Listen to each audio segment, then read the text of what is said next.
Hello. Hello, sir. It's an honor meeting you. Hey, nice to finally meet you, YAMATOCANNON. Don't get me confused by my name. I am a Warcraft 3 pills. I grew up on Warcraft 3. Oh, you sound like a StarCraft player, YAMATOCANNON. No, I got this name from my brother a long time ago and it's just stuck. But my fondest Warcraft 3 memories when I was like 10 years old was getting smoked by you on the ladder. So this is Really? something I brag sometimes. We played against each other. A very, very long time ago. When was this? Ages ago. I think it was just trying to remember. Like I was like 11, 12 years old. I was playing on a very, very random name. Like I had a random generated name from Tibia because I was playing Tibia at the time. My name was Ksukanix Chadri, so there's no way you remember. But No, I would not. No, I'm just wondering. Was this like back in 2000, like 4 or something? Well, this is like 2000 something. Like, I was very young. I was like 9 years old, 10 years old. Cool. Wow, and you played like Warcraft 3 already. Then, man. That's pretty badass. I wasn't playing Yeah. multiplayer RTS at this age yet. Anyway, cool, man. And then you started on League when it came out? Pretty much, but it was just the usual thing. It was you just play whatever your friends are playing, and then you see what kind of latches on. You know, the usual business. Was not usual for me. Really? No. How come? Well, if people switched away from Warcraft 3 and started playing... by the way, I don't believe this anymore. I'm just telling you my mind state at the time, okay? If people switch to a casual game, like a MOBA, like League, they are not my friend anymore. Oh, shit. So not usual for me at all. No, I'm glad this is the first interaction then, you know? Right? It's better. They hated me back then. It's probably for the best. No, I have a lot more respect for it now. Like, I think League is a very difficult game, and I'm happy that you offered your help, and I'm eager to get into it. I haven't... All of my coaching has been focusing on, like, early game. So I was asking you specifically, would you be okay to take a look at my mid and late game with me? No, 100%. I would love to. We can do that. I watch through your games, and I notice the main thing that I see is recall timers is such a big deal. Yeah. Recall timers make such a big impact. I see you being very greedy for an extra wave, an extra plating. Yes. You know, you walk around with your low HP. Yeah. And you play like you have 3 couriers coming with your items and your recipes. Coming Yeah, at well, you, you know? the thing is, in Dota and Warcraft 3, I do have careers. I always have Heal Self and Clarity with me. So the whole concept of recall timers, first of all, it feels very cowardly to me. And secondly, it's an unrehearsed skill because I can always bring regen to me. And I would never leave the house without regen, so I don't have that instinct, right? Like, I know that in this game in particular, I took a big lead against Volibear, and then I lost so much just because of bad recall timers. And it can be interesting to look at it, but it's like I was already self-criticizing. Do we still go through it, or do we just look at the mid? Or do you think it's important to see we the can context? go through a roll. Let's take a look at the game. I will just stream it on Discord. Yeah, sounds good. And for me, it's good to know the context. It's good that I checked. You have all the ergo details down. You know all the tricks. So like the details of the mechanics of your lane phase, we don't need to look at the nitty gritty. The main thing that I will look at is just let's see how you base, how you leverage your timers. Because usually the biggest challenge, especially out of top lane, is figuring out how to impact the game. Because the game can often really run away from you. So you see your base timers is basically creating bigger windows where you can be active. Because if you, I watched the stream that you linked me. There was one game where you played Urgot versus Jace. There was this window, you stay for one more plating, you hit the turret, and then Jace comes first. He has initiative on the wave, and you need to catch. And the dynamic that occurs if you base right after the play happened, right after the kill, it means that you are first on the map and you create initiative into pretty much the next play always. Yeah. If I recall correctly, Yeah? that Jace game, did he end up helping the Void Grubs because I lost initiative? If you remember. Specifically. Okay. All right. Let's look at this one. Let's take a look at this one and see what happens. I'll just fast forward, take a look at how you play it out. Oh You're yeah, comfortable playing with Ignite? This is your go-to. You're getting kills every game, so it's working out. I'm just asking how you've experienced TP. yeah. No, I switch it up. So with teleport, there's a greater ceiling and there's also a higher floor, so there's more chance for me to mess up. I cringe when I teleport and then realize actually I only saved 2 minions with that teleport. But it's basically matchup based. It's kind of a vibe and it's kind of a matchup. Volibear has the healing. I take the ignite, right? Against Kale, it's 50-50. Do I want to dominate harder? Or do I think I can even dominate her without ignite? So yeah, it's kind of a switch up. It's probably 50-50 for me. Makes sense. I really like how you manage the wave as well. Like this is already very classic because you're thinning out the wave, and I see that you're pulling the range minions. I noticed this you do at a very high level. So your laning is good. It's way beyond gold and platinum. That's for sure. Yeah, I still make mistakes with it, but I've been getting a lot of coaching in laning, and it was necessary because there's a lot of new concepts. So like I know about crashing, freezing. I know about not overstaying, though I I traipse the line of overstaying and not overstaying. So here I'm thinking I can actually get a plate, and this is wrong. It's a tough one, yeah, because it's like already in most cases the rule is always it's like the usually the timing to maintain a initiative is usually the 13-second death timer because of the home guards and the base walking back to recall. It's like you have to imagine you recalling. Can you over explain like death timing for a level 1, level 5, level 10? Like what do you know about the time per level they are when they die? So I don't know the exact times, but definitely early levels, it's way too fast. There's scenarios where you play, like often what happens, why most people play TP is because there's going to be circumstances where you getting a kill is going to be bad for you. Because the situation that occurs is you get a kill on the lane, and if you don't get to crash the wave on time, he TP's back, he's healthy, and you're unhealthy. All of a sudden you have to base on a freeze, and you're in trouble. Okay, so can I ask a question?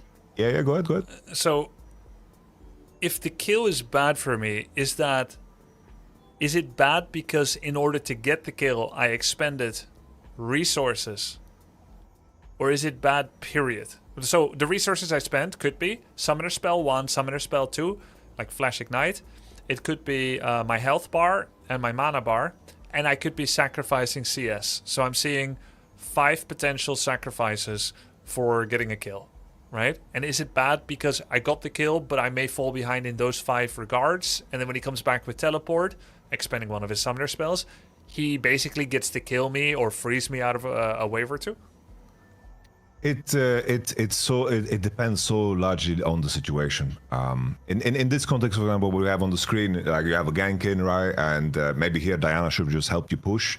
Okay, maybe you should just ask for help so you can just push and base faster, right? Right. But it's very like early on, especially like in the first 5 levels, I wouldn't overthink it too much, because if you do, I think that it will be worse for you in the long run than to be like, oh, I'm not gonna kill him here because it's going to fuck up my wave. Yeah, I think it would be like that's more of a concept that you can apply later on in the game. Like let's say you have to E-flash to kill someone, but then let's say leading into the Nash, you don't have your flash anymore, and you need that to break the Zeri, for example, to carry the game, as an example, right? Right.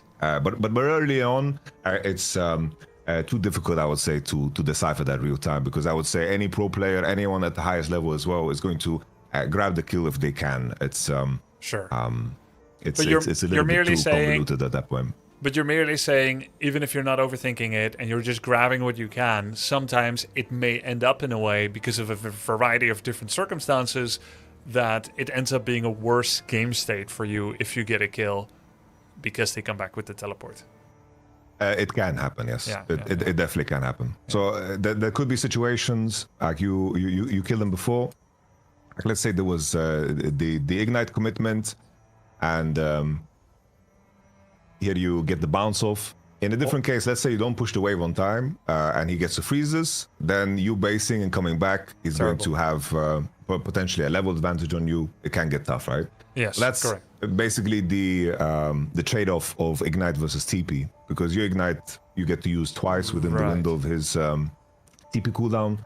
So if you're having success on the ignite, I think feel free to play with it. It's just like a trade-off that happens. Okay. In the This is concept of also death timers, you're also Yeah, making go a ahead. point against ignite in a sense that like there's a burden on me to get those 2 kills because sometimes just getting 1 kill with it can be bad for me. yes. Yeah, understood. And in theory, what TP gets you in the long run is that it just bolsters your economy, right? Because you get to cheat the tempo, you get to be on the map faster in a lot of cases. After 10 minutes, the cooldown is also very short. So like TPing top to just push 1 wave and then moving into mid, while like after you based is something that can give you a big swing opportunity. And maybe in a different scenario, if you had ignite, you couldn't take that top wave. You would have to cross into mid right away to group for a dragon, for example. So it's something that kind of just gives you more gold in the long run, unless you're actively the center of the game where you get to fight and you get to be stronger. Like, for example, you played a lane against the Fiora. I think in that case, it made sense that you were running the ignite because you're winning. And if she's weaker on side, that champion is just really, really useless. And the same can be true for Volibear too. Because she wants to 1-on-1 and she's less effective in a team fight. Urgot does more in a 5-on-5. Do you mean that? Precisely. If she has no initiative on side and can't lock you into the lane, you can push out. She's going to be forced to basically like limp into team fights after because you have the priority. Then you'll always be stronger. So in those contexts, definitely like ignite swinging the matchups can be very helpful.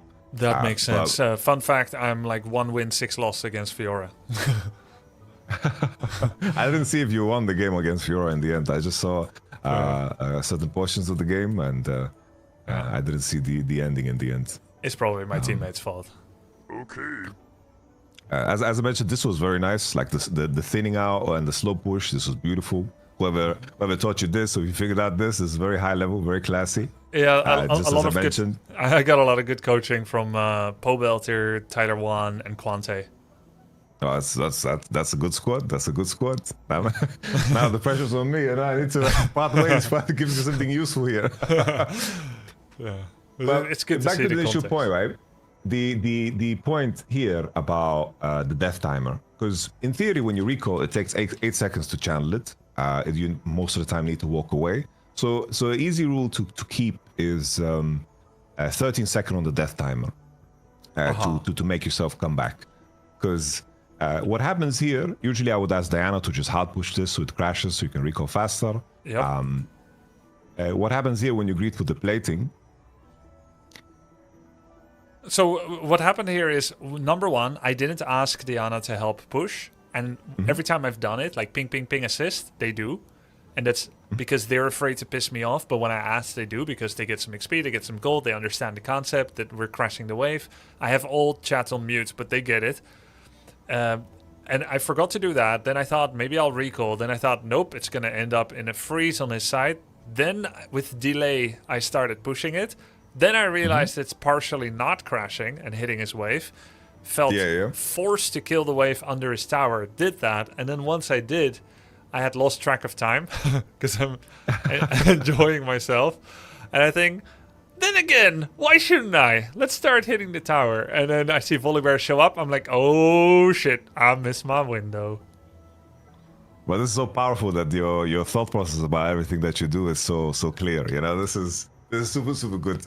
Because I had a session the other day with Zico, and he's just trying to do like the equivalent of a football player, just trying to do tricks. He's trying to farm for YouTube. You know, I'm like, what is your thinking process here? It's like, I just want to try to 1v3. I think I can do it. You know, I want to do something sick. You know, it's a bit of a difference. You know, it's cool to hear. But just here. As you can see, like if we just see this play out in a scenario where you would have had the push out first, you would have come out with this wave that is coming. If we pushed out fast, not forced to kill the wave under tower, not doing another 4-second feint on his tower, then need to walk all the way back. Yeah, I would be pretty much coming back. Makes sense. Because the tricky thing here is Volibear can also maybe be annoying to you. He can maybe like pull the wave. He can also, not this one because it crashed already, because if minions crash, they don't let go of the tower no matter what. Right. But He could have maybe chased you, cancel you with his E, and suddenly he gets initiative on this wave. He gets to crash it, and then a slow push happens into him, and he kind of evades this whole like a 2-minute window where he is so much weaker than you. When you can easily recreate the situations that you had before, where you pushed in, you came out here, and then he's slow pushing out to you, and you walking out with this wave. This is exactly the scenario you could recreate if you just chose to do base. Yeah. It's like the base timer is also important, because if you want to involve yourself more in the game, it's correct to greed for your base or greed for money in cases where it pushes you to, let's say, an item that shifts a game. Like if you're telling me I greeded my base here and I was late on the map because I finished Black Cleaver or Sterax or my call was proccing, then it's perfectly fine. It's like there's a trade-off for the initiative you've granted to Volibear for something greater, right? Yeah. But if that goal doesn't really change your power, you've given Volibear an opportunity for pretty much nothing, right? Yes. So yeah, Volibear gets to push out. He's very happy. Maybe he can, like some players here. I don't know if you watched an infamous player called the Baus. Yes. Proxy. What he would do to you here is that he would just proxy the wave as you're crossing, and he would just completely nullify the advantage you have over him. Right, because we're both just killing waves, and I don't get to mess with him. Pretty much, yeah. And also, if he gets to proxy it deeper, if he has information on Diana, he can also undermine, for example, Cassio, and begin to harass everybody else in the game. That hasn't happened yet. Not at this level yet, but I love hearing that. Thank God. Now you're ready for it when it happens. Yeah. I think conceptually, the way you lane, I swear, the ideas you are paying attention to is a very high level. Yeah, you have done a great job. It's because I got a lot of help. To the cannon, it's very, very good. I got a lot of help with it, which means that the fact that I'm still here means I'm doing other things extra wrong. Also compared even to my noob teammates. Sometimes I look at a teammate, I'm like, I do not belong with you. Like, how do I get to play with such as you? And then later I fuck up in some big way. I'm like, oh yeah, no, this tracks. This makes sense. Definitely always things to improve, but I also always say that queuing up for a league game is accepting that you queue up and there's a chance that you are in a lobby with 9 psychopaths. Like there's a chance of that. Yeah. That's what you agree to when you press play is that you have no idea what you're going to have. It's like kind of like random rolling Elden Ring, you know. Sometimes your enemies are going to be crazy. They're going to do the attacks that you hate the most, and sometimes not. It's like some games get easier. So definitely there's a volume thing and the luck thing to it, because I've seen many of the best players, for example, during World Championship, they visit, for example, like Europe, and they play European solo queue. And some of the best players in the world just started out like 1-9 in their placements and losing every game. They're just being like very trapped, because volume really, really pays off in the long run. Because some games are going to be unwinnable, some are unlosable, but a big chunk is also in our hand again. So here, the same concept reappears. Yep. You're hitting a few platings. I remember asking out loud, can I go for a second plate here? And I think, probably not. And then I see the health disappear on it so slowly. Because it's not like I'm not making enough distinction between, okay, now I need to chunk through 100% of the health on the second plate. Or, look, I'm an inch away from it. Like, I'm a millimeter away from it. There's a really big difference between those two, and the same problem occurs when I go for a 100% HP tower, and I have like a cannon, 6 ranged, and 2 melee, and the tower is 100%. I think, can I get a plate? But it's like at minute 4, and I think surely, but I don't, because it has to go all the way from 100% to 80%, and this is again a gross overstay, and I'm gonna lose loads of XP and gold again compared to Volibear. Yep. Like the key thing is as well, in terms of how it ties into the timings of the game, it's also something that's very important. As you get better at League, you'll understand how you can also impact other lanes and see opportunities to use big swing timers to actually impact those lanes. Yeah. Because if you push this and base and you do a simple maneuver, I see that sometimes you do, especially when the first turret is gone. When the first turret is gone and the wave is slow pushing in like a position like this, I see that you like do this maneuver where you cross through mid and then go into top side. Yes. That's a very, very good maneuver that you can even do earlier on in the game. Because the difference in distance isn't that big from walking straight top and doing this loop around. Okay. And then you have the option to affect middle with a 10-second delay instead of 20 seconds. Yes. And this is how you find opportunities to involve yourself more by just making yourself available. You know, you just make yourself available more. You are. This is how you find more relevancy in the game, and this is how you can find big opportunities to leverage your biggest power spikes. That has the way been... I would see it. Sorry, go ahead. Oh no, you go. Okay, that's been a problem where I consistently feel like I'm not proactively planning for and helping in securing objectives. The Drake is far, but I'm imagining I should join one of the first 3 Drakes. Sometimes, right? I don't know how often top laners should join first Drake, but surely I should at least consider second Drake. But like I pretty much never do unless I've already killed tower and I'm deep. He's already killed tower and I'm losing. Like then maybe I'll consider. I'm not as often on void grubs as I would like, especially planning for it. So yeah, that's partially got to do with recall timings, I guess too. No, it's always if you master basing, so many doors will open. Yeah, that's, you know what? I never thought about basing when enemy is still dead for 8 seconds. That's like, but the way I see it is, if you start recalling, that's basically putting yourself on a 13-second death timer, pretty much. Yeah. And if the enemy person basically comes back and starts pushing the wave and cancels your base, he is extending your death timer because there's no difference, right? Like, there's no difference. He's canceling your recall. It means that your death timer is just extending and extending. Yes. Wait, why 13? Position, when he's dead for 8 and I recall, we coincide our arrival, no? I counted a little moment where you like walk away, but if you base right away, then it's somewhat matched. It's somewhat matched. Sure. 13 seconds is my personal rule of thumb. Okay, it makes sense. Avoid the jungle, interrupting, avoid being right smack in the middle. I get it. Just just now, I think I was still pushing out the lane when his death timer is 3 seconds. So then I already know that I'm going to be later than him. Do you have a metric for how much later you are allowed to be than him? Like, is it okay to be 4 seconds later than him? Like, when I start recalling, when he's dead for 4 seconds, I'm going to be 4 seconds late, but I'm not going to miss the wave. That's good. That should be fine. I think that most of the time that should be okay. Like, especially when there's such a big strength gap, then him having initiative on the wave is not going to matter. In some cases, let's say you are equal in strength. Maybe him being on the wave, stacking his passive first, maybe that makes all of the difference.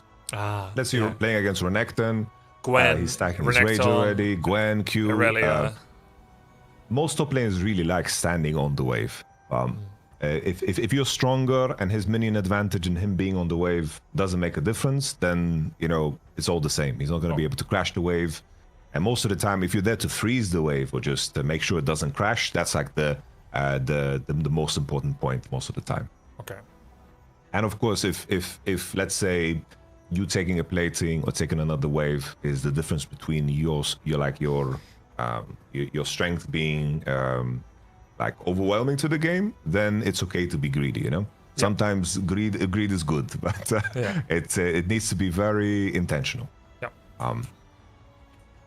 In terms of the cannon wave timers, is this something that Bobelter hammered down, like the 4:30 cannon, 6-minute cannon, 7:30 cannon? He must have tried. Okay. Because that's also like a big indicator. Because here at the moment you stay, you are not going to be allowed You're to not leave. going to be allowed to leave pretty much because he's in good conditions. The cannon deals too much damage on the tower. if you stacked 2 waves and crashed before, then it would be possible. But the bigger issue is just that you don't have enough mana to fight the Volibear, no matter how much stronger you are. But let's talk about the cannon. I was under the presumption that it was most okay to leave during a cannon wave. Maybe that was when I've killed an opponent, because I thought it was something like the cannon waves take longer to kill each other. Oh.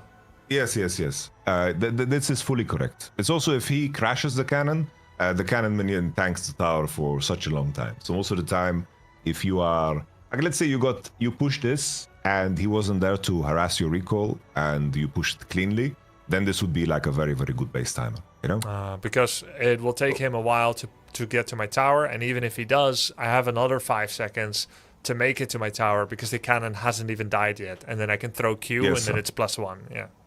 Yes, sir. So okay. You got it right. That's why I wanted to ask if it was something. It wasn't super relevant to this moment. Yeah. But you kind of mess yourself up. You were starting to tell me that the 730 cannon, like, now I'm not allowed to leave anymore. How does that factor into what we just discussed? Here you kind of have to. Because no mana. Yes. I think maybe I misspoke or I said something wrong. Or I misunderstood. The concept of you basing on the wave ahead of the cannon is correct. So it's like basically the 4-minute wave, the 5:30 wave, the 7-minute wave. The reason I wanted to mention this cannon in particular, because you mentioned the grubs, this is the one that you want to be strong on if your team is considering fighting the grubs. Usually the rule that happens in competitive is the top laners look to be ready to play on this wave in particular. Strong and early for prio. Pretty much, yeah. I am strong, but I'm very late. Yes, sir. Got it. Because he could maybe crash that wave, right? He could be in river already, and if Diana wanted to play this, no matter how OP you are, you just wouldn't be ready. Yeah. But it's crazy how big of a difference it already makes if those two, if you just based, like let's say you hit this turret once just to get the plating, recall dry, then you would have already such a big opportunity to impact the game and also even hurt the Volibear really harshly as well. Yeah. Let's move forward. I'll just fast forward a little bit. No, but the cannon concept, you got it down perfectly. So once again, the other coaches, they succeeded beautifully. So it's good. Oh yeah, here you see us actually having Void Grub issue, especially since I'm considering a freeze at the worst of times. Like here, I don't mind the freeze. It's good for me, but bad for the objective, bad for Diana, and for all of us for the rest of the game because of the grubs. Like here, even in a world where you want to do the freeze, you can still keep the freeze and just join your teammates. It also works, you know? That's true. Then you get like kind of the best of both worlds, because here it is correct that you open top. Because you're kind of bleeding and pulling this wave is correct. Yeah. And I like the fact that you face it with the ward too. Something that you can think about too is in these spots, if Diana's looking to contest, is depending on enemy's champions, is that either you can loop around and just connect with your Diana, or you can just play depending on the information that they get to you. Yeah, so my information right now is that I'm facing anywhere from 1 to 3 people, because Tam Kench and Zeri are bot, that Diana wants to come, that Cassiopeia, I think that's her name, that she is under tower. So I'm thinking I can't walk up in this bush. I put vision. I'm assuming they have vision, or maybe I even knew it. I would never consider looping around. I'm usually looking to squeeze in, and sometimes enemies will walk both towards Diana or both towards me, and then I suffer the negative consequences of coming from 2 different sides, because it's easy for them to push in one direction. And so you're saying it can be, depending on circumstances, worth it to loop around. I like that. Here, like the very, very high level thing is to basically play to the limit of your champion to get information. So if you face checking with the ward was very good. If the Volibear is queuing out of the bush, you react, you E out, and basically you create space for Diana and Cassiopeia to play. Yeah. In most cases, you have to judge exactly how you're doing. Judging based on champions is crucial. Yeah. The high level part, the very high level part would be, oh, Veigar can be here in 12 seconds because the last time I spotted him on mid. Volibear and Nidalee function this way. I'm going to face check the bush with the ward. I'm going to tether myself to them. And if they walk towards me, I E out and I'm buying information for the Diana and Cassio to step into river, as an example. Yeah, makes sense. But that is very champion dependent, and it's of course very dangerous. Most of the time, all I do is just co-stream all the pro games, and in a lot of cases, there's a lot of pro players that look very silly. They make very stupid mistakes. It looks very bad on paper, but they are pursuing this idea specifically, is that they are leveraging the mobility of their champion to get as much information as possible, so the enemy needs to pay a bigger price for what they want to do. That's what I was explaining chat yesterday from my experience in Warcraft 3 and SE2, is that it's easy to point at really silly looking mistakes, which actually were not mistakes, but we don't understand the matrix of decisions and information that they're working with. So they have to do that for their team. It's like the equivalent of, let's say you are not strong enough to break someone's expansion, but the threat of breaking the expansion forces them to pull resources there just because you are posturing towards it. It's the equivalent of this, you know? Yeah. And then maybe your Blade Master's off doing some bullshit, killing his wisps or something. Yeah, no, like that's awesome. So Veigar is walking there first. Diana was thinking about looping around, going towards me. Didn't feel comfortable that they're taking the Void Grubs. I'm not helping. He dies. Cassiopeia walks up. It's too late. He leaves. Here, there was nothing for you to do, sadly. Sorry, Cassiopeia was also very late to the situation. Diana was late. Maybe if you managed your wave in a way that, like you based and you had initiative on the previous wave, then all of a sudden you can be the one who steps into river. Volibear is catching a wave here, maybe. You step into river, you push out the Nidalee, and it changes the dynamic of the whole game. You are taking part. Yeah, I think there's a lot of games where I get ahead in lane, and then my teammates do not, and then I say, nothing to be done about it, which is pretty good for my mindset at least. But what I'm seeing is it's not always true, because I affect them through stuff like this. It's in moments like these, if I ask you the question, like now you're crashing a big wave, Volibear has to catch it. What do you consider as your options? Oh, great question. Let me think about it for a bit. Go for it. Can I see my money? 690 gold. See my items. Okay, so I don't have enough for a pickaxe. I don't have enough. What boots would I buy here? I'm probably buying... I mean, I could buy swiftness. I could recall and buy swiftness. I could stay here and do little pokey auto attacks to try to bring Volibear from 50% to 40%. Plate is not an option. I could walk towards mid and maybe give myself like a 5-second window to contribute to her lane to maybe get a kill. Or I could stand in the bush, be AFK and do nothing. If I think that maybe I'm gonna get jumped by Tahm Kench and jungler, but that's not gonna happen because Tahm Kench is visible. From all of those, I think walking mid for a 5-second option to affect a fight is probably the best. But what I think I will do, and I don't 100% remember this, is stand here and do some auto attacks on Volibear. So you covered all of the options, which is super good. Here, something to consider when you are building these waves and stacking these waves. If you here in these spots, you can easily also set up for a dive for your Diana if you want to punish the Volibear even harder.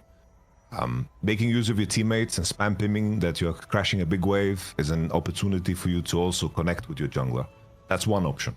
If your jungler has a different idea, wants to impact mid lane, definitely stepping into river now, putting a ward, for example, here could have a big impact because then suddenly your team knows that Nidalee is not topside or she is topside, and that can also help their decision making. That's an easy way to connect into the game, because the moment you crash this wave, even your window here to operate is so big because Volibear can't easily walk and push out the next wave because you could be trapping him in the bush.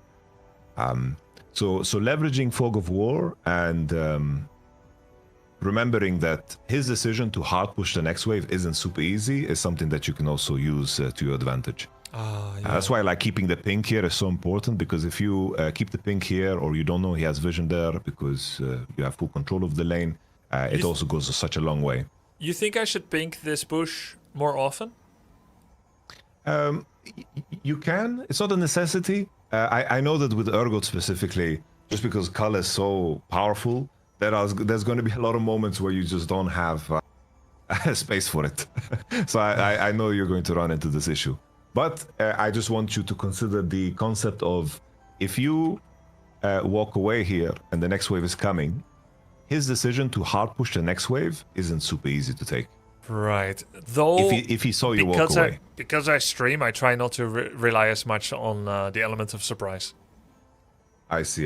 You are 100% correct. This is like one part that I can't use as much as others.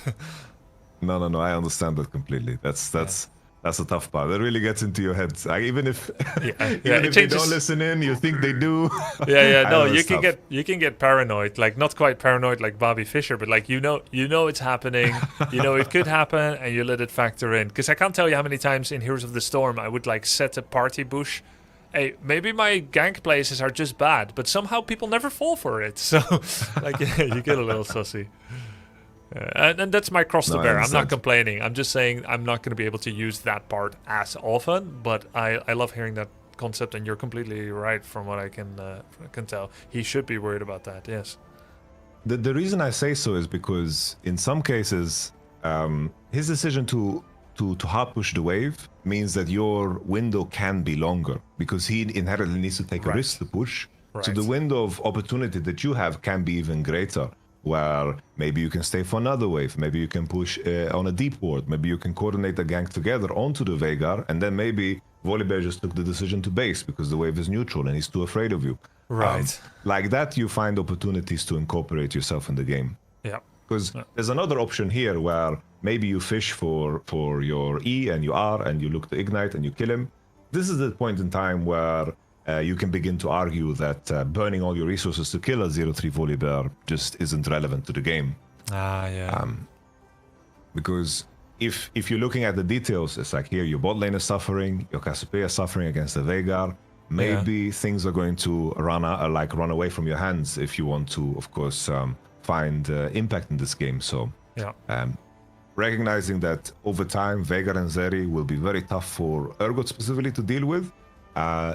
Making the commitments to get other parties in the game ahead, basically like sharing your wealth and involving yourself in the fights earlier is definitely the way to go.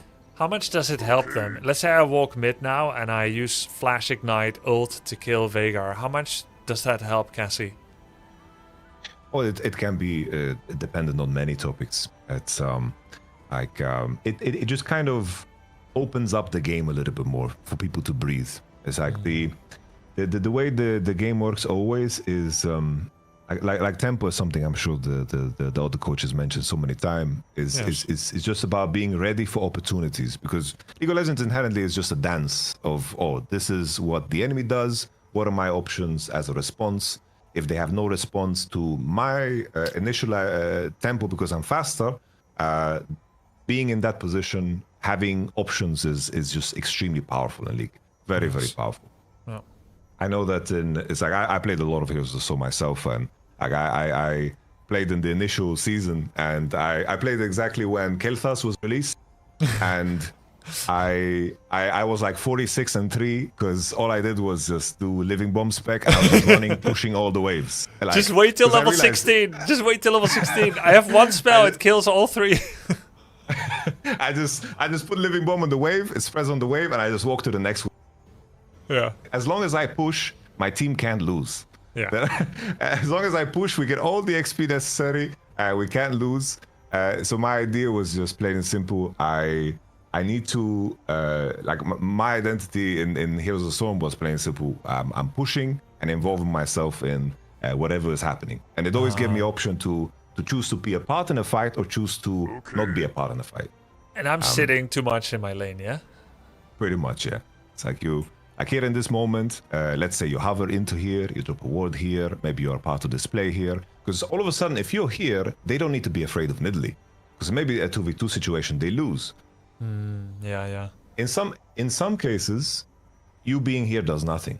That can also happen. There's going to be a lot of cases where the correct decision, I'm going to say, you should have poked him under the turret because you walking into river does nothing. But deciphering between the two is something that takes time, pretty much. At least have it be a decision. Pretty much, yeah. Exactly. That's the main thing. It's like, I'm hoping to expand the decision tree into different things, you know? Yep. Because if League of Legends was a 1v1 game, I think you would climb so fast. Because how you lane is super, super good. Every game you're 5-0, 5-1, and then I see you trying to connect to the game. You're seeing what your teammates are doing. Doesn't make a lot of sense. And then a fight happens. You have HP. You're like, okay, well, I guess I go top and push. And then you're stuck there with half HP. I see you trying to push the wave. Because it feels natural to do. But there's no courier coming, so you have to base, you know? Bro, it's so hard to parse my performance with the permutations of teammates and 5 enemies. I'm used to having one brain fighting against me, one set of eyes. A lot of my plays that I make in RTS are like, distract you with something here, and then slap you on the back of your head. But there's 5 sets of eyes looking at me. So everything I'm doing, it's much more obvious. It's like I'm trying to hide in a glass room. And I'm being seen from every side, like in a shopping mall. And I'm like, they're not going to see if I get this candy. Yes, they do. There's always someone coming to kill me under the tower. Because everyone has a minimap. And I can't distract all 5 of them with something. So it's tough to get used to that. No, definitely. That's very aptly put. I've never viewed it like this. For me, I always felt whenever I played, because I played Warcraft 3 always with my brother, I prefer to play twos. Oh, nice. Because I always felt the 1v1s, I played them, but it felt so isolating and lonely. And I hated my map was dark and I don't know what's happening. Yeah. I hated where a small advantage would be so overwhelming most of the time. That's what made me hate Warcraft 3 in the end, because the pace of how people got better in Warcraft 3 was also ridiculous to me. Yeah. I used to consider myself good, and now I tried with Warcraft 3 Reforged coming back, and everyone just kept getting better. I don't know what's happening. Well, I feel the same, dude. I feel the same. It's ridiculous. The level is still going up, but you were also very young when you played Warcraft 3, and then you have to enjoy it and stick to it because the level just keeps going up. I like that about one-on-one because like I know when I lose, it's 100% my fault. The enemy also has no friends to help him, so I can isolate him. It's just a different joy. Definitely, I can see that.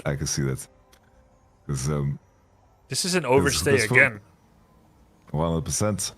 The main marker is just the Black Cleaver Gold, right? It's like the Black Cleaver Golds and keeping track of Volibear's TP. I already have Black Cleaver. I had Black Cleaver for a while. Like I should be going back. I could 1v3 once I have it. 100%. And then it's like you have a Black Cleaver window, and like that you'll have options. Because let's say there's a lot of action bottom side, maybe the Drake is spawning, you base, you open on mid, and then maybe you just right click bot and you see what happens. You see that your bot lane wants to fight and they want to get active, your Diana is there. Even if Volibear decides to push and hit your turret, his economy is so down in the toilet that you breaking the Zeri and Tahm can be game winning. Really? I never do that. Like every time I've gone mid actually I almost never go bot. So I don't have a lot of data. But every time I've gone mid, because I'm like, my mid is dead for 23 seconds. I could either go mid or top. I just killed top, so I should go mid. I do like mid. I start pushing tower. I figure this tower is as good as any. I could be pushing his top tower or mid. Then I look top and I see the 0-6 Trundle and he's like smashing my tower. And I end up getting regret because the game state turned worse. It's always a value judgment, right? In pro play or in like pro play in league I say pro play because it's so much more obvious in pro play. But if you push a wave that, for example, like if you push a wave and you have a big tempo advantage to base and you run straight first and you outnumber. Usually it depends on if you can dive or not, or if you can find the Drake, or you can guarantee yourself a fight. Feels very bad if you're walking into bot and nothing happens. Right. In those cases, it's a very, very bad trade-off. But if you can, with your strength, create a circumstance where the Zeri and Taumkench are not farming, and let's say your Kaiser's hitting the tower, and you have pushed them out completely, and then you cross into mid, and you're pressuring the map heavier than he is, just because you pushed one way faster, this is going to just give you more gold in those cases. I'll try it out sometimes. I'm going to go bot lane. I'll be like, hey guys, I'm here too, and I'm going to see what happens, because I need more data. Because the cool thing is, right, it's like using the windows where you're very strong. Like when you reach Black Cleaver, you're hoping to be in a big fight. Yeah. But you need to put yourself in that fight, because the fight as a top laner never comes to you. It's very rare that it does. Yeah, because I remember the times where I get Black Cleaver, and it means I can finally make a comeback, because maybe I'm a little bit behind or very behind, but I don't usually think when I'm ahead, like I already didn't need Black Cleaver, but then I get it. I'm like, now I'm going to spank him even harder, but he's worthless than a cannon. You are very, very focused on spanking the enemy the laner. Like I love the one-on-one. That's why I picked off. Now you need to spread the love, definitely. Okay, we'll spread the love. We'll spread the love. I got a lot of love to give. I can give it to more people. Because the way in the end, especially if like you're playing Urgot every game, like the challenge will be how to mastering how to carry games with every champion and also against any champion. Eventually, and there's going to be certain champions that over time, if they get out of hand, are going to be too difficult for you to deal with, and breaking their economy early at the risk of something else might be a value assessment that you need to do. Like maybe the example would be, let's say someone is taking to tier 2 way faster than you are. You have a window where, let's say, you stacked a bunch of these what are they called, the headhunters, the spear trolls, and you need to find a punishment. You need to find a punishment, because otherwise the tier 2 is going to land and you're just behind economically, and the risk he took doesn't matter. Right? Maybe that's a value assessment that you need to make real time. I'm stronger. I'm going to sacrifice passive farm to disrupt him, because if I let him get to tier 3 with knights, those headhunters won't be good anymore. It makes sense. Pretty much, yeah. And what it comes down to is, sorry, I lost my point. You said like if I develop enough champion knowledge and I can recognize scalers on the enemy team that are hard to deal with, like Zeri. I'll never get Zeri unless I do a good E flash, and I can only do that every 5 minutes. So if I see, hey, Zeri is going to be hard for all of us, let's try to ruin her economy early. If I develop enough of an advantage and prio on top lane, and then I'm going to go try and mess with them so that we can stay ahead enough, and I can bring my allies over that finish line of being ahead, and not just me, I'm 2k gold ahead and the rest is not scaling enough. You know, Grubby, I've worked with maybe 200, 300 different pro players, some of the best in Europe that Europe has ever had. I've never met someone so coachable. It's crazy. Well, let's thank you, but let's see how much I remember I can apply before you sing my praise.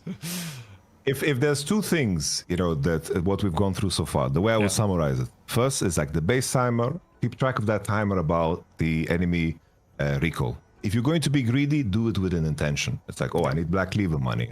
With a reason. I need that goal for something. Make it rationalize it always. Yeah. Second, remember what you're farming for. Remember what you're getting strong for. If you think at Black Cleaver, obviously with you being this far ahead, buying recipes in League, just like in Dota, this is where you get like your strong point. It's like these swings are massive. Yeah. If you want to get Black Cleaver and then get active in the game, then you need to always be mindful of that goal, because if you are ingrained in the idea of laning, you get stuck doing the same thing, and the game kind of runs away from you when maybe you had opportunities to play. Because I noticed in your games, the pattern becomes, or you get strong, as you mentioned yourself, it's like you get stronger to slap your laners harder, not to actually win the game, you know? And you know, the same thing happens when I fall behind. I have a lot of trouble to limit it at 3 deaths. It will be 4, 5, 6, 7. Because I'll be like, I'll be safe this time. But oh, I'm still not safe. I died again. Shit. Well, here we go again. Let's go top again. So it happens there too. So already in this game we have such good examples of like the recall being punished and Volibear being allowed to breathe. Yes. This is also, of course, a really big one. Let's see now how this continues. You mentioned the time of 14:49 for me. We're almost there, but there was some good stuff. Oh yeah, this was the moment where over the course of 2 minutes, I did double R recall cancel to fuck with Volibear. It was very funny. Here, for example, what we mentioned before, here he is in the opposite problem, right? Because you canceled this recall, he was a little bit too greedy, he wanted to punch it in initial plating. Now, what he's going to lose in the aftermath of this is going to be so painful. Is it? And oh yeah, I end up killing his whole tower, and he's constantly under the gun. But does that actually translate to XP and gold disadvantage for him? Like eventually, he needs to bend the knee, right? Like you're holding him here.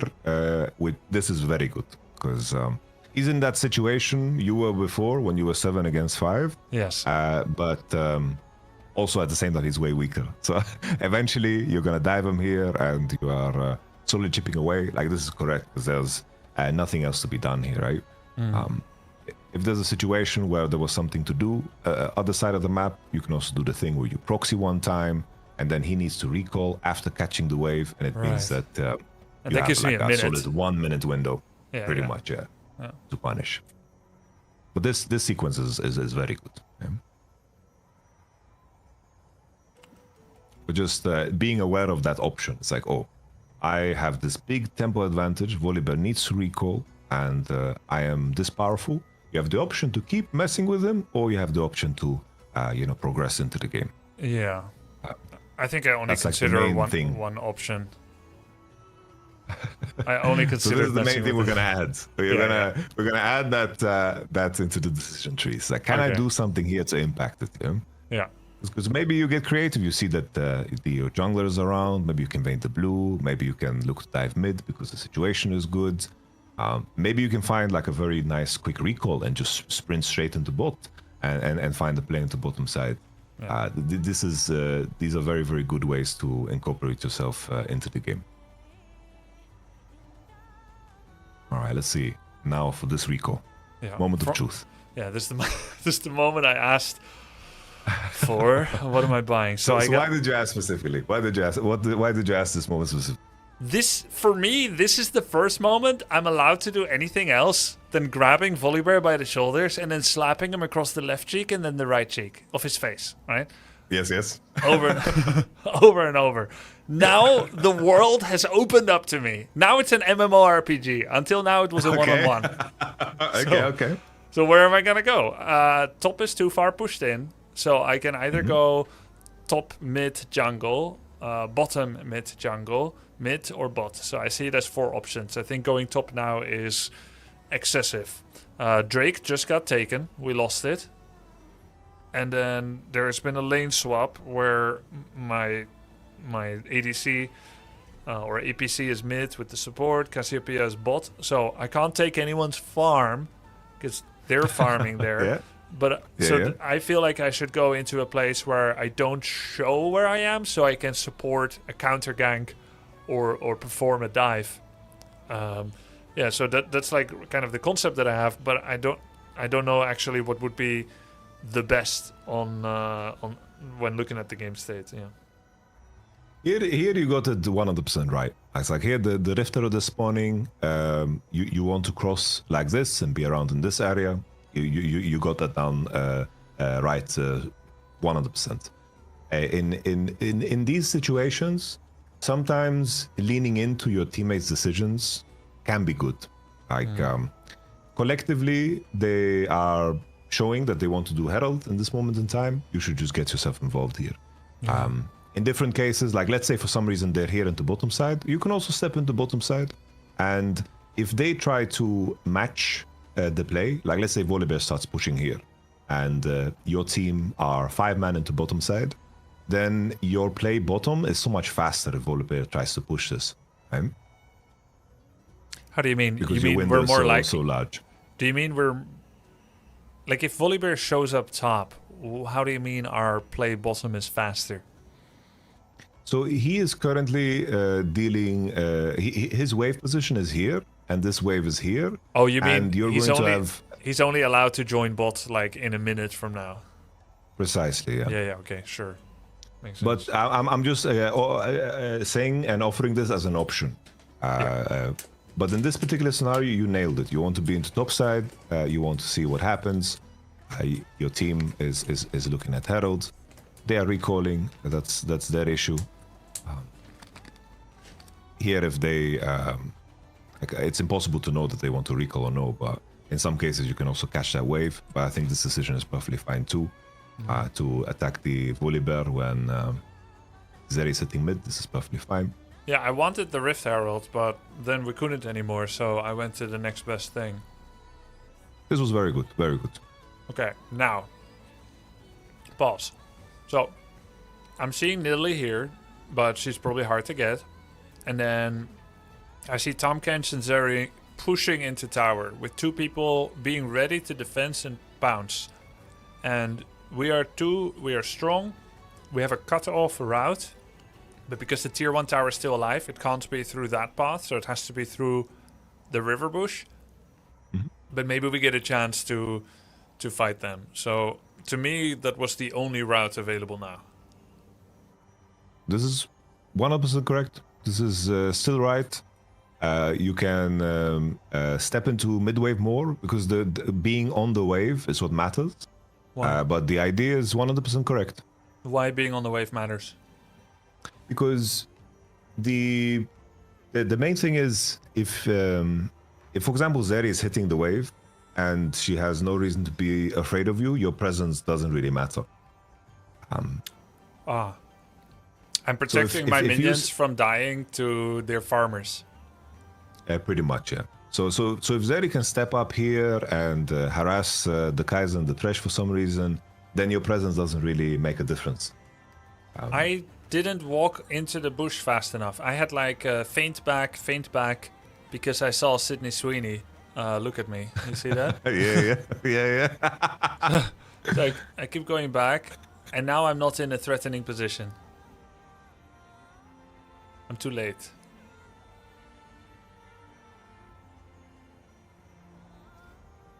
The main thing for me still, conceptually, even though the fight didn't go correct, because the champions will change, how your teammates play will change.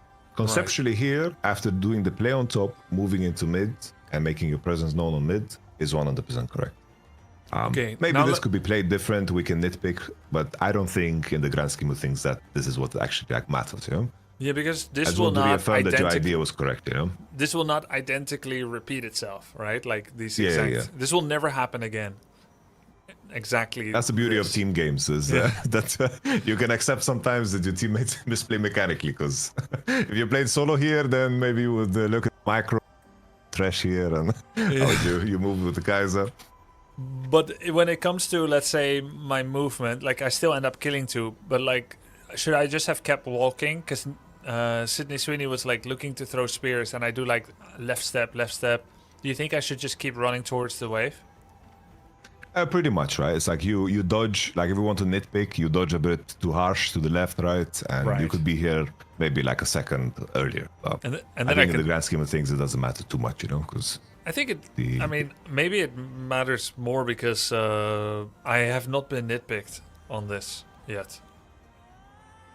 Just as long as you know, the idea is that you want to get into this bush and make them feel uncomfortable walking on this way. Yeah.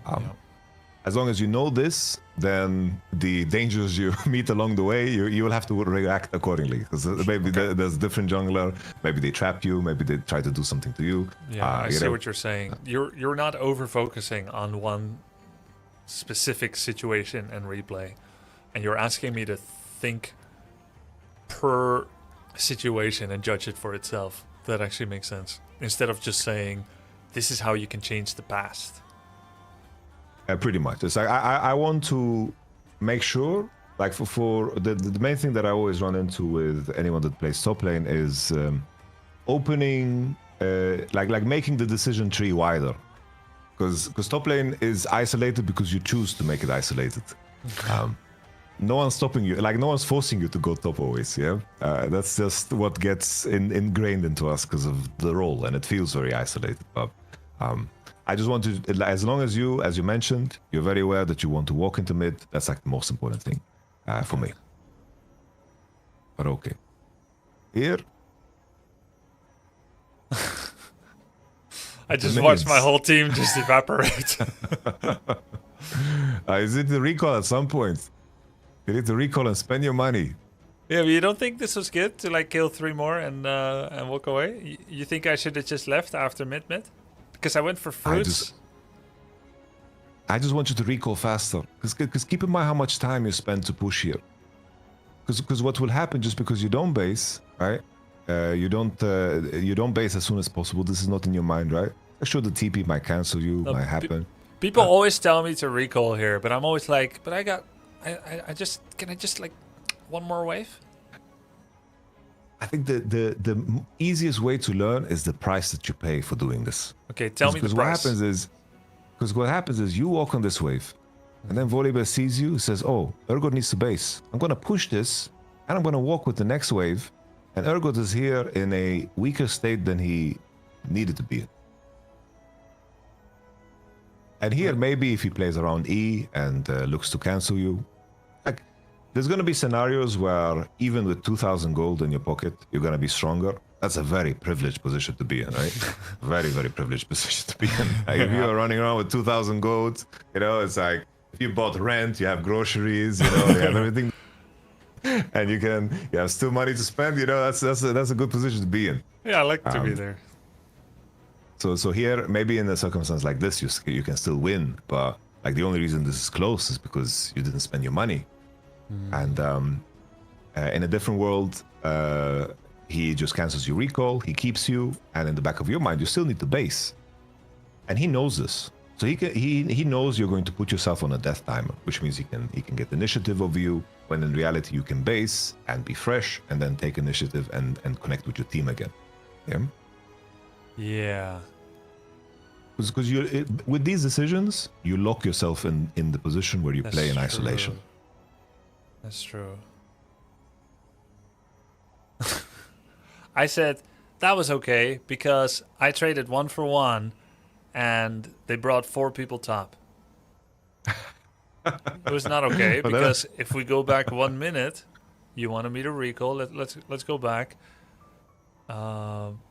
Let's go back a little bit. Back when you said I should have recalled after the mid skirmish. Okay, so I recall at 16:24 in that bush. 32. I'm home. 20 seconds to walk to the lane. Yeah, more or less like 18, something like this. Depends on your shoes always. Okay, so as well. You can press. 1650. Yeah, more or less. 1650. I can be anywhere.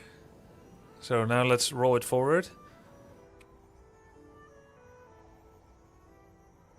Instead of that, I get 6 creeps, 6 minions, and by 1650... You'll be walking out with this wave pretty much right now. Yeah. So... yeah, which means I would still protect my tower. I could have gone somewhere else. I would have a lot more items. Yes, sir. Probably not die.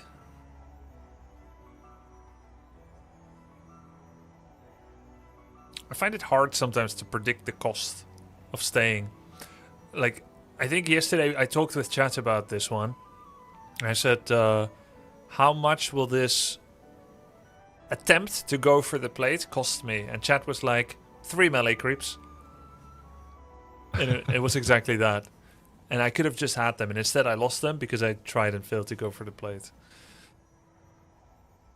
So in this spot, something to pay attention to is like as this situation is volatile on bot, you can also choose to just run to the volatile situation instead of going into mid. Yeah. Because I see here, just as something that you can keep in mind, is Cassio is fighting the Veigar. In the end, Cassio loses. I believe she dies. I think Veigar like ults or something. And now this wave, Veigar either is going to look to stay and to push it. He should recall. If I'm coaching this Osk 9 person, I would say you should just base here because this is dangerous. He's deciding to stay in a world where you right-click straight bot here. Maybe you can also put him in a position where you abuse the fact that he wants to go home and leverage that initiative. Like you pull yourself to the action pretty much. Yeah. And a lot of people are looking at the action too, right? So if I'm strong, there could be more action. 100%. It's like right now you have Sterak's and Black Cleaver. I am looking to participate in the fight no matter what. I'm using my massive power spike to show on the map, and everyone in the side lane feels safe because the strongest guy is just killing 4 creeps and then not killing anyone. It's also, I think, in general, for Urgot in a lot of cases, I think it's a lot more comfortable if you are planning to play on the Drake for you to come through the side. Like if you are strong on the wave and you're pushing it out because Veigar needs the base, and you step into river through this angle, I think it's a lot more comfortable than being on the mid wave for you. Yes, because I could get flanked. Because here, like face check in this area is kind of awkward, I think, most of the time with Urgot. Yeah, it is. Like you're very happy if you could be on this wave right now, you push it because you spotted Zeri, she just pushed out top before and went to mid. You could be in bot lane and maybe kill that wave, and then maybe somebody will show here, and that's your moment to like step in and make your presence known. You can see I just wanted to highlight. You can see how I'm paranoid to walk into that bush too. Yeah, and it's completely rational. You should be paranoid. Like she should be paranoid. Everyone here should be paranoid because like the way minions work, is they are walking towards that are supposed to give you information. Yes. So if they take yours and they spot you, it means that you're going to have to pay a price for the information to get the information in river. Whether that's HP or a flash or something, you have to pay the price to play. It's like a slot machine almost, because you're going in blind and you're taking a big risk. Makes sense. But the main thing I wanted to just hammer home was if there's volatility on the map, going towards that volatility is a very good rule of thumb. Because at worst, you are there fresh when the enemy needs to go home and there's no fight. Then you can start pushing and they need to then react to your push, go catch the minions, and then you can basically rotate into mid lane again and maintain initiative. Or there's a fight going on and you can, of course, just enjoy yourself, kill everybody. Yeah. When I say initiative, does that make sense? Yes. Yes. Basically, Because the idea of I'm armed to the gills. Yeah. Like you pushing somewhere, the enemy needing to catch that wave, you stepping into mid, he needs to choose, am I pushing or am I reacting? Yeah. That's the position you want to keep someone in almost at all times. Yeah. But with your playstyle, you like to isolate people, pressure them. Like it's almost as if the way you play, if you were like a Yorick OTP, it would make a lot of sense. If you played like Tryndamere, Yorick, it would make a lot of sense to play. Because those champions are designed to pretty much just isolate the enemy, vacuum the turrets, kill the turrets over time, and just get to the point where you are 1v3ing, 1v4ing on side and pressuring the enemy base. Then it would work, you know. But with Urgot, you really need to really leverage the Black Cleaver timer and also the Sterak timer to put yourself in the fight in a lot of cases. Yeah. I like that. Okay, let's see the rest of it. So this we talked about. think the dragon doesn't work out so well for you guys.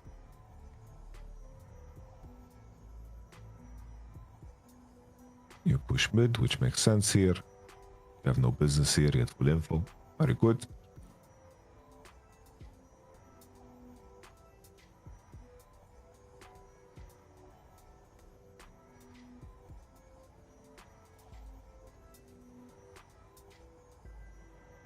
I think this block that you do is a very classy move. Very, very good. What block? Like basically the push into mid and then preventing the re-entry. Very, very good. Yeah. I took criticism from chat here for going for tower when the fight broke out, but in my mind, Drake was already dead. There's no need to re-enter this area. Diana was still dead and at home. I have access to the tower. I figure I should take it. Thoughts? Here, I think your decision is correct, but your teammates are taking a different decision. And I sometimes feel ego shame when I do the wrong thing, just to go with teammates, because I don't want anyone to think I'm that bad. So let's say then the main question is, is your ping fully on cooldown? Sorry, what? Is your ping on cooldown? Like you can't ping anymore. Did you ping everything that you could? Sometimes my ping is unavailable. You know why? Yeah. In a MOBA, if I ping my teammates to not do or do something and they don't, it extra tilts me if they do anyway.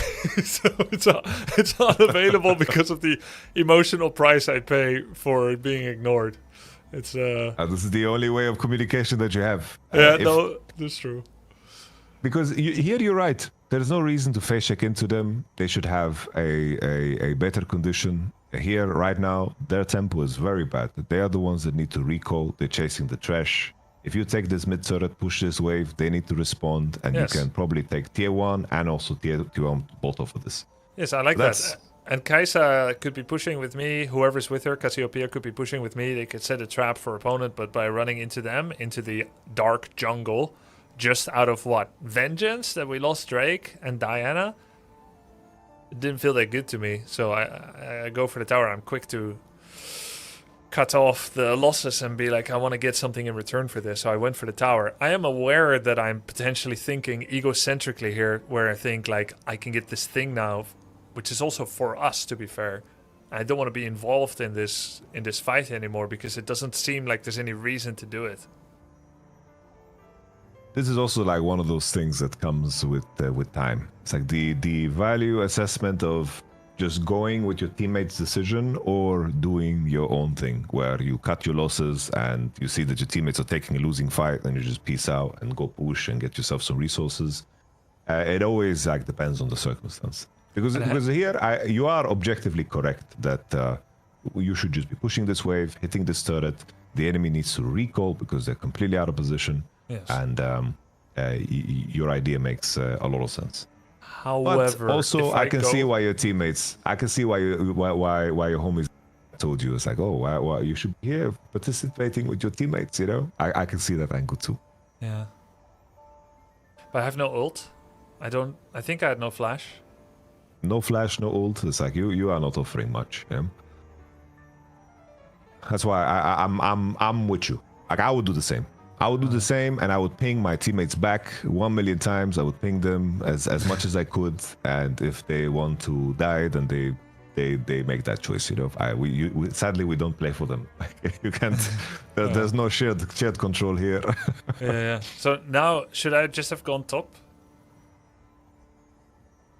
That would be like the next decision. If there's no fight for you here, the next decision would be to just go top, push out base, and then open on bot side again.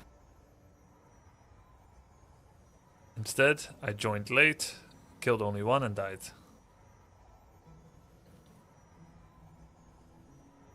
Important thing also is as you open up like your mind to the potential decisions you can take, right, more and more, it's important to stick to a decision, because the in-between is meaningless. The in-between is always bad. It's like in this moment, sometimes maybe the enemy uses resources you feel you can fight. Maybe it's correct decision, but having conviction in your decision to not fight and to continue into top side would just be better here in this spot. in my mind. That's also one of those things that is a value assessment depending on the champions involved. The conviction is hard because I often have a mixture between stubbornness of following my own plan because I think they're doing something wrong, and then the guilt of not having helped. So yeah, it's tricky. It's definitely tricky. It's like the League of Legends is I would say that the emotional toll that everyone seems to be going through is one of the bigger challenges of League. Yep. Definitely. Yep. It's very tricky. There's a big reward to having the fun experience of such a high level and interesting and fun game. And there's also a price you need to manage. You need to emotionally regulate, and it's not easy. Here, I like your decision to go full into bottom side. Like, I think this makes sense. You're going into YAMATOCANNON. Sadly, your Kaiser is not cooperating.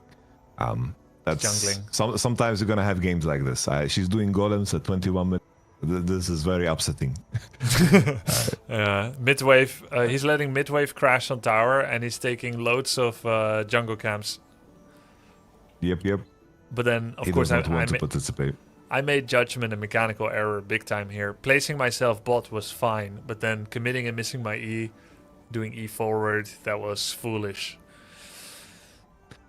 It's like I didn't mind it too much because I would argue that at such a game state, I don't see a world where your champion is going to be able to break, for example, Zeri and Veigar. Obviously, like at gold, platinum, there's going to be opportunities always. So sure. Maybe the approach I would go for here is like not the greatest because opportunities will come. So probably like playing the patient way makes sense. Yeah, but if I'm talking to here, like if I'm reviewing this, let's say the highest level players, I'm gonna be like, guys, the game is in a very bad state. If they recall and Zeri gets Infinity Edges, this game is over. That also requires the Zeri to be good. Yeah. No, I see what you're saying. And I didn't know it's going to be a game like that. I actually struggled to solve Zeri and Veigar in a way that maybe would have been predictable to you, but not to me. And so I was like, wow, both of these are becoming a big problem. I think my only play is E-Flash. I don't see anyone else opening up the fight, bringing it on them and buying time for me to get on top of that. Sometimes that's the top laner job. Sometimes it's the support job to start that fight and have a window on them, or like some assassin that can jump on them. But yeah, that's not me. Yeah, most Urgot games, they like the hard Urgot games, the decision tree lands on I have to E-Flash and land it. That's what I can offer. Yep. And here I landed it, but I got stunned along the way because I didn't realize I'm gonna get hit by that prison when I'm like dashing through it. I sincerely believe if you add the layer of just finding the recall timers and not staying for the extra wave, not being greedy, and just as you base on time and just have a look around, see what's happening mid, see what's happening with your jungler. It is inherently a team game, right?